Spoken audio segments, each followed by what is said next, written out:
ప్రతి విషయంలోనూ కూడా 3 స్థాయిలు ఉంటాయి. భౌతిక స్థాయి, మానసిక స్థాయి, నైతిక ఆధ్యాత్మిక స్థాయి. నైతిక స్థాయిని నేను ఆధ్యాత్మిక స్థాయితో కలిపేశాను. గమనించండి. నైతికత లేనిదే ఆధ్యాత్మికత ఉండదని నొక్కి చెప్పడానికే ఈ రెండిటిని కలిపేశాను.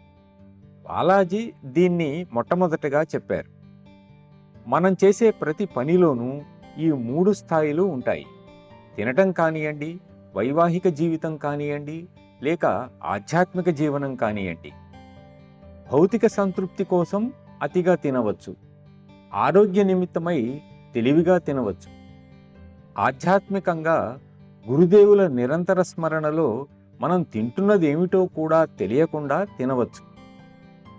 మీ ముందు ఉంచిన దాన్ని ప్రేమతో భుజించండి అని మన నియమాలలోని ఒక నియమం అంటుంది. ఆహారం కేవలం భౌతికమైనదని అనుకోవటం పొరపాటు.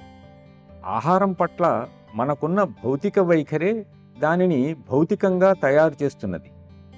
మహాత్ములు అతి తక్కువ ఆహారంతో కొన్ని సంవత్సరాల తరబడి ఉండగలుగుతారు. ఇది మీకు తెలిసిందే. అందుచేత నిజానికి కేవలం దానిలో ఉన్న భౌతికపరమైన వస్తువు ముఖ్యం కాదు.